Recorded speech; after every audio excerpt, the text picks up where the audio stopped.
Thomas the tank engine had been working in the coal yards all day. The little blue engine was covered in coal dust. "We can't clean you up tonight, Thomas," said his driver. "There's a problem with the hose pipe."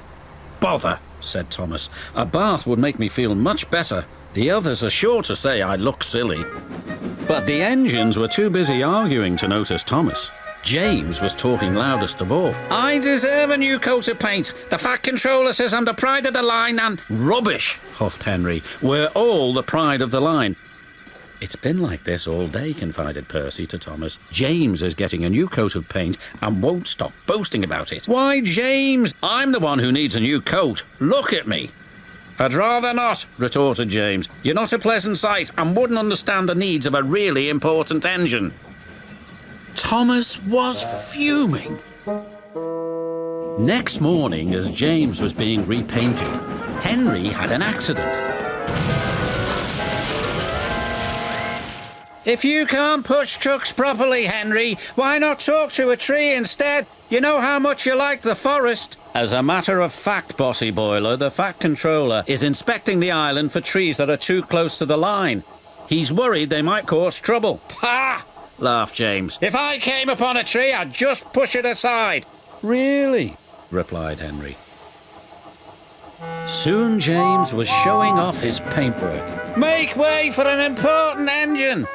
"You wouldn't feel important if one of these trees crashed on you. You'd feel hurt," reproached Percy.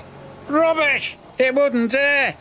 "You should be careful, James. Trees can be just as powerful as engines," advised Terence. "Pah!"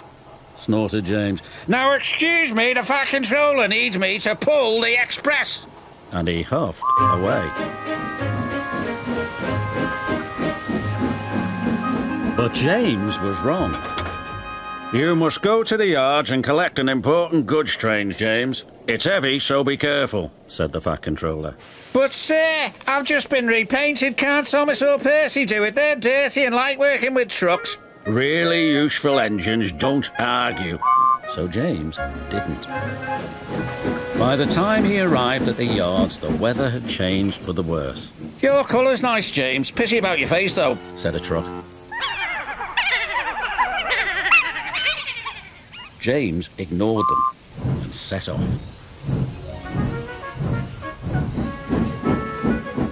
Soon they came to a hill, and his driver knew that they were in for a difficult time. An old tree close to the track was being blown by the strong winds, and rain had weakened the slope. All of a sudden the tree moved.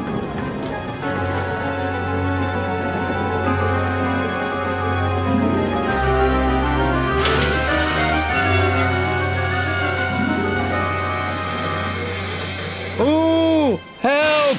cried James. "Go away!" But of course the tree couldn't.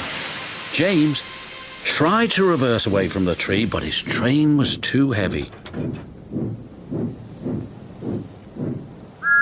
Then he heard a whistle. "It's Thomas," called his driver. James felt embarrassed and worried that Thomas would laugh at him, but Thomas didn't. He knew that this was no time for teasing.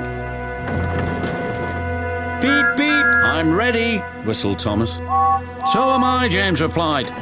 "As ready as I'll ever be."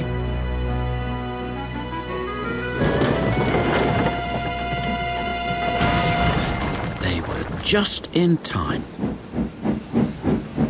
Later, James spoke to Thomas. "Percy and Terence were right to warn me," he said. "Thank you for rescuing me, Thomas." "Oh, that's all right. We engines must pull together, whatever the weather." Just then, Edward bustled in. "The Fat Controller thinks you're both brave engines. Thomas, you're going to have a new coat of paint, and James, the Fat Controller says that tomorrow you'll pull the Special Express." Everyone was very happy.